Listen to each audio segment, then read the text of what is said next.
Hey guys, welcome back. I hope you're doing absolutely fantastic in your life. So in this video today we are going to discuss about Bellman equation and two very important algorithms called policy iteration and value iteration. So let's go to the slides. So before going to the Bellman equations, let's define some mathematical terms because we'll be using these terms to understand Bellman equation and policy iteration algorithm and value iteration algorithm. In our previous video about Markov decision process, we talked about 5 components of Markov decision process, that is agent, environment, state, action and reward. Let's see what these terms exactly mean in terms of mathematics. Here the agent is the main decision maker. It has something called policy. Policy is a function that maps states to action. So you can say it's a probability distribution. It's a probability distribution of action given a particular state. It can be deterministic also. It can directly map state to an action. Then in that case it will be a deterministic policy. For the purpose of making it generic, so we took a probabilistic policy, or you can say it is stochastic policy.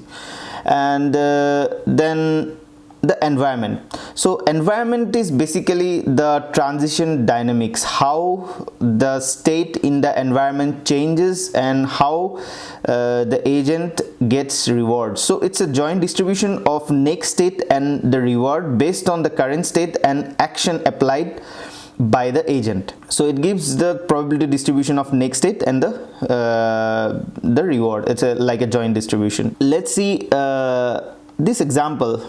I have shown this example to make things more clear. So here you can see these are the states. So it has two-dimensional states, so state S1 and S2, and you can see the agent can have these 4 different type of actions: up, down, right and left.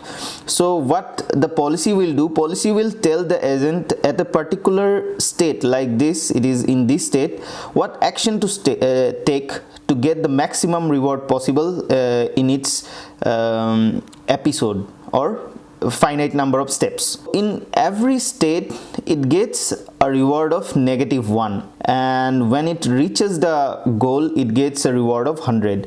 So you can see if the agent takes this route, then it will get more negative points than taking this route. So this is the optimal path, you can say. This is the optimal policy. Maybe like in this state the policy should say that it should go up, then right.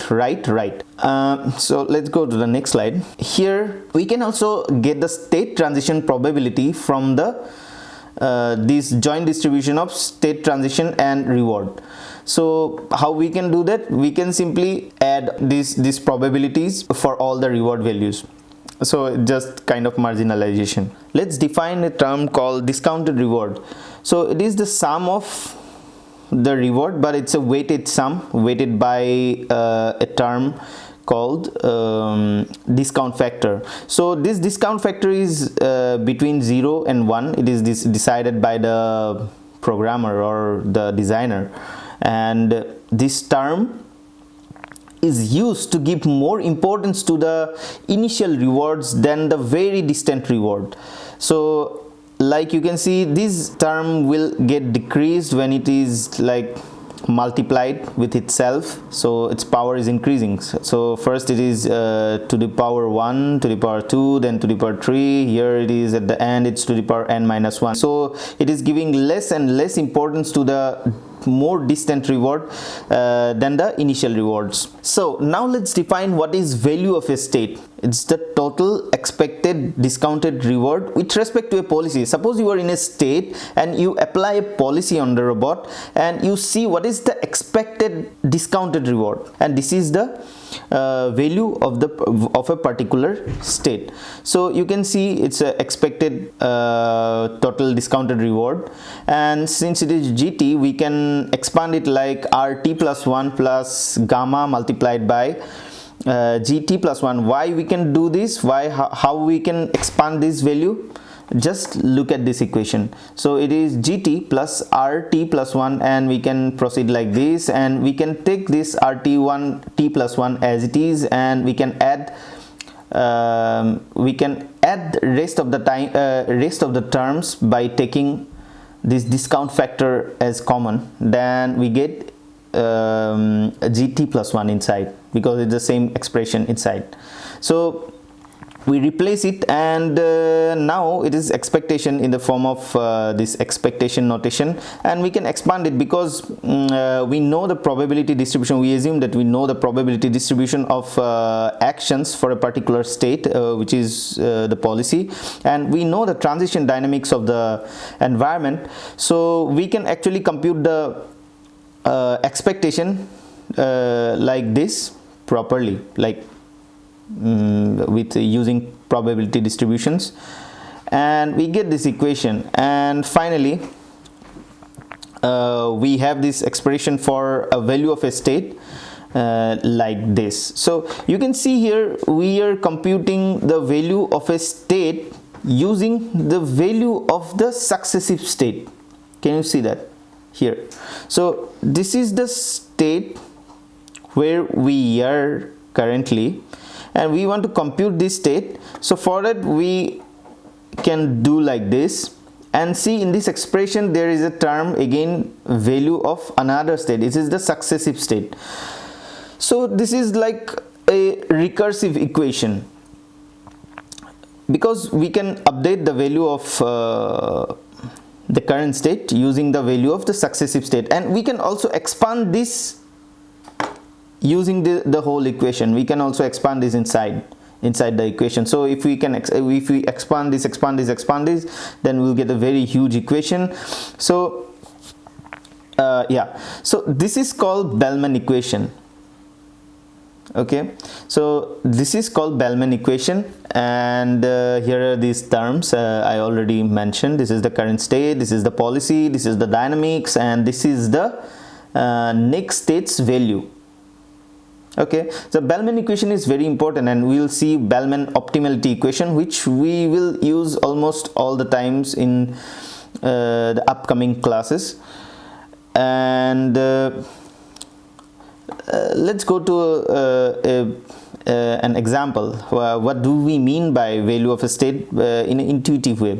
So let's say you are in a particular state and you apply a policy. Policy will tell which action to apply, and you move to a different state, and then in that state also policy will tell which action to take, and then you apply next action. And in this way, suppose you move like this, since your environment is stochastic, like if you in a particular state, if you apply an action, you go to a different state, not the same state all the time when you apply the same action. So what happens, you'll take different trajectories. Even if you are applying the same policy, you'll get different trajectory of different state trajectories like this. So at the end of the trajectories, let's say you get a total discounted reward of GA in this trajectory and GB in this trajectory, and like this, and you get for this trajectory you get GZ. So you have 26 total discounted reward now. So how do you calculate the value of a state? It's not called calculating, but it's like estimating the value of the state. So how will estimate the value of state? Just we take the average, right? We take the average, like we had 26 trajectories here and 26 total discounted rewards. So we'll add them and divide it by 26. So we have estimated the value of the state. But in the previous equation, we are not actually estimating, we are actually calculating the value of the state using the probability distribution. But this is the kind of rough estimation of the value of the state, just to be intuitive, to get the intuition behind what is the value of a state. So it is just kind of average of all the possible total discounted reward you can get using a particular policy. And since your environment is stochastic, you get different total discounted reward every time you apply the same policy. But if your environment is not stochastic, if you apply the same policy, if you get the same trajectory all the time, then your value is just the same. It's the same, the single total discounted reward, because you get the same trajectory all the time if your environment is not stochastic. So we can also define a value of an action. So what is the value of an action? So in a particular state, if you apply an action and then onwards if you apply a policy for a particular time steps, then whatever total discounted reward, expected total discounted reward you receive, it's called the value of an action. That means for a particular state you have to first apply an action, the action for which you are going to estimate the value.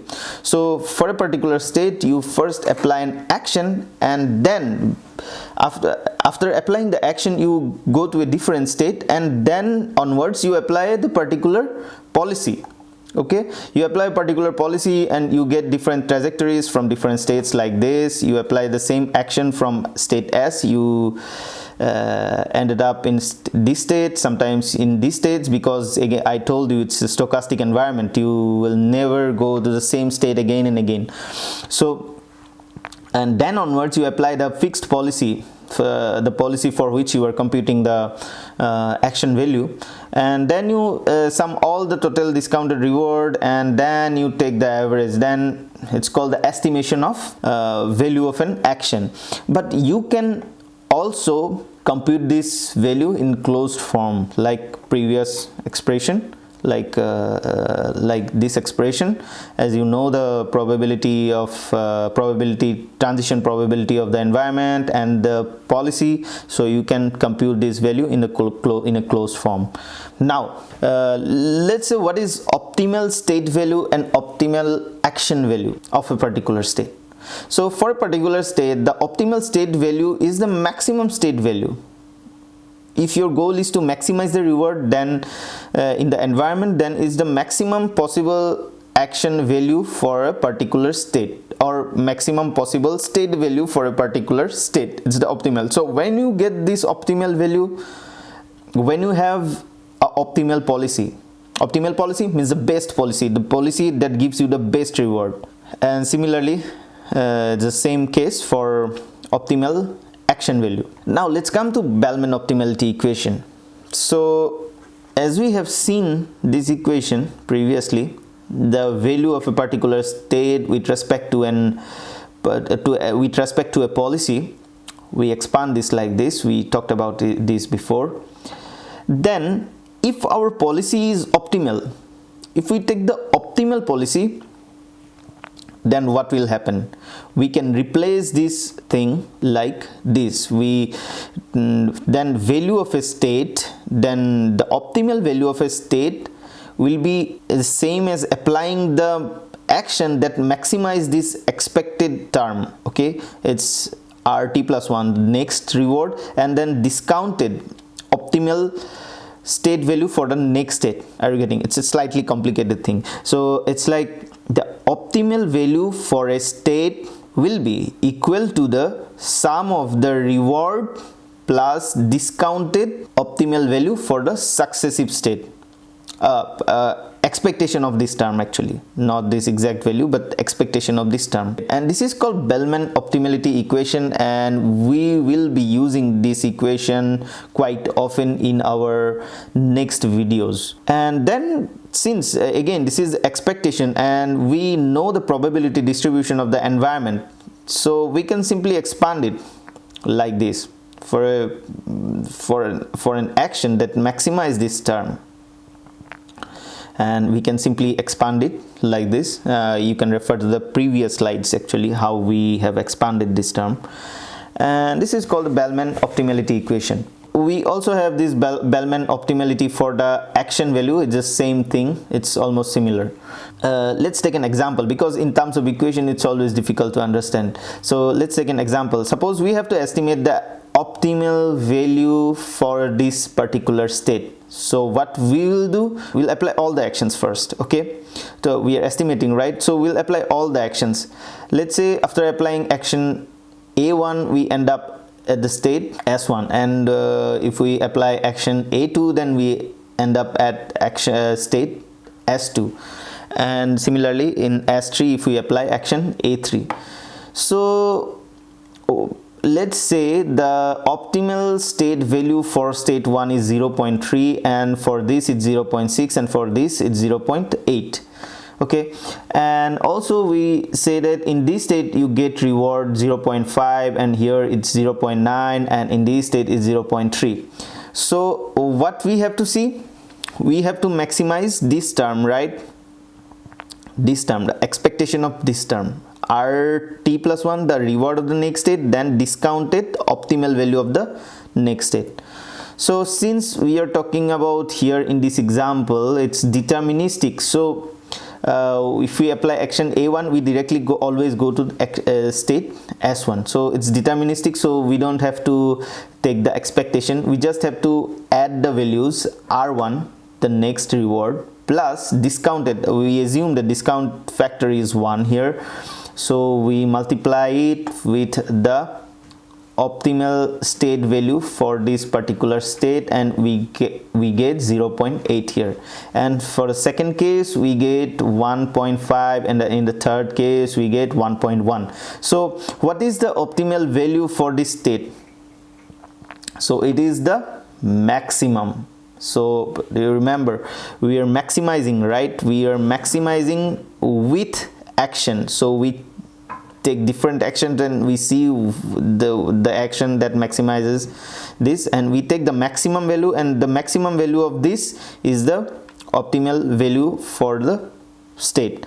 So here also we took the maximum, we took different actions here and we added the term. We don't have to take the expectation here because we are dealing with deterministic environment in this particular example, and we took the maximum here, and this is the value of the state 1.5. Now the question is how to find optimal policy. That means what action to take in a certain state to maximize the reward, the total discounted reward. So for this we will now talk about two algorithms. One is called policy iteration algorithm and the second one is value iteration algorithm. Policy iteration algorithm actually has two parts. The first one is policy evaluation. The policy evaluation, it computes values, state values for all the states in the environment using the policy, and this policy is provided by policy improvement process. So this part provides the policy and it computes the state value for all the states, and it gives the state values to the policy, and looking into the state values evaluated by the policy evaluation part, the policy improvement part improves the policy so that it can get better state values. Better means higher state values. So it proceeds like this. So first we have to set a random policy, then policy evaluation will evaluate the value functions like state values for that particular policy, then policy improvement part will improve the policy and we get policy pi 1, and then policy evaluation will evaluate the policy to compute the state values, and from the state values the policy improvement part improves the policy until we get the optimal policy, and here algorithm stops. So it's like communicating like back and forth. It gives the policy, it gives back computed values, and looking at the computed values it again improves the policy, and it like run in a loop until we get the optimal policy. So let's see the algorithm in detail, so like individual parts first. So this is the iterative policy evaluation. So policy evaluation part is actually iterative. Policy evaluation is also a loop actually. So how it is done? So first we get the policy from the policy improvement part, right? If you are first starting the algorithm, then this policy will be a random policy.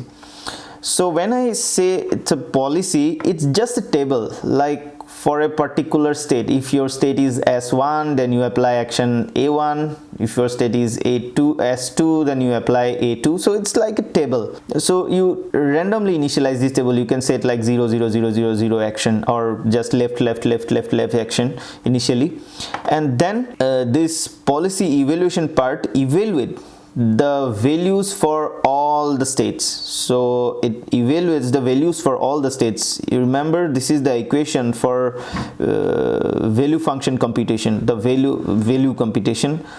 So this is the equation, you remember. So it takes the old value of the states. Old values are also like randomly initialized. Set arbitrary value for the states, and using pi compute new values for the states. So first you have to set the arbitrary states also for the environment. So we can take 0 0 0 everywhere, or we can take 1 1 1 1 1 everywhere. Whatever we want we can take. So then what happens, using this equation you update the values for all the states from the old values. From the old values you update the values for all the states using the policy, and then you repeat the state. Now you have updated, now it becomes the old value, and then you update the new value again using the currently updated values, so last updated values. So it's like this, it goes on a loop again and again and again until you reach the convergence. The convergence is when the values are not changing too much. So at that point you have to stop, and you have to go to the policy improvement step. So what is policy improvement? So this is policy improvement. In policy improvement is not a loop, it's just one step. In policy improvement, what we do, we take the action, okay, we take the action that maximizes this expression. And you remember, what is this expression? It is the expectation of this term, the next reward plus discounted value of the next state. Okay, this is the expectation of this term. We know the probability, that's why we are multiplying and we are adding, and we have to take the action, and this is the policy. For this particular state, policy will give the action, and action is this one. This is the action, and accordingly we update the table. Let's see the complete algorithm in a proper way.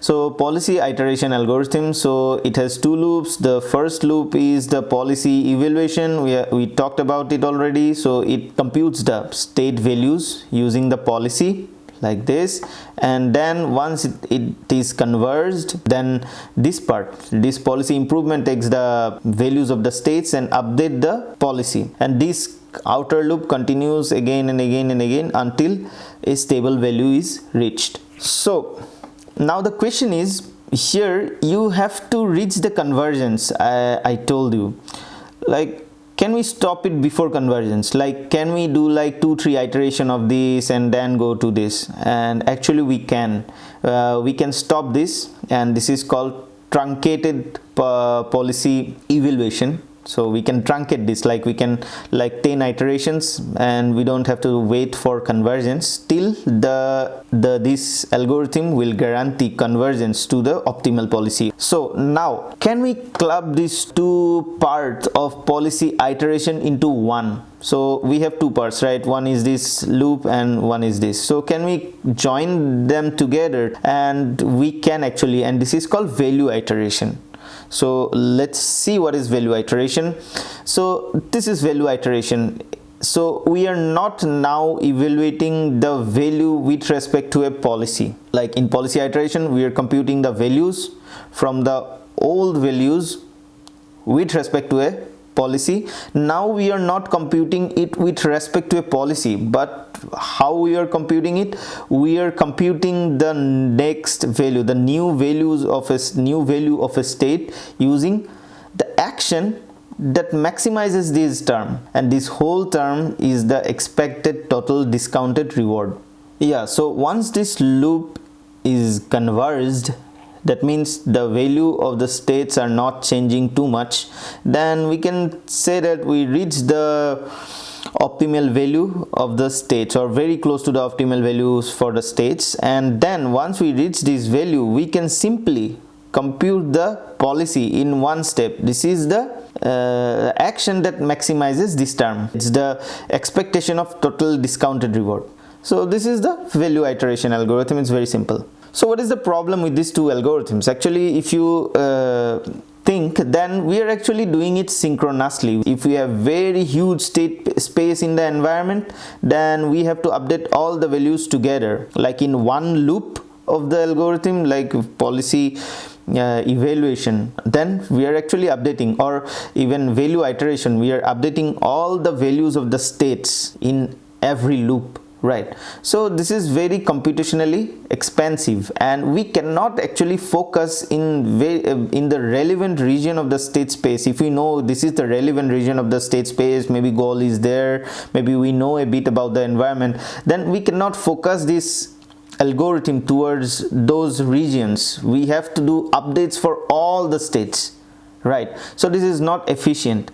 So then second problem is we need the knowledge of the environment dynamics. Okay, so we need this probability distribution. Okay, so since we need this, we cannot use it like a learn from experience or learn from interaction way. We cannot let the agent do something in the environment and from that we learn something and accordingly we update the policy. We cannot do it with this algorithm.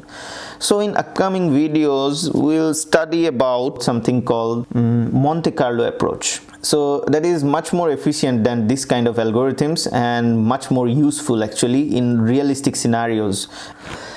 So hope you like this video, and if you like this video and if you think that this is useful for you, then give me a thumbs up, and that will motivate me to create more interesting videos in future.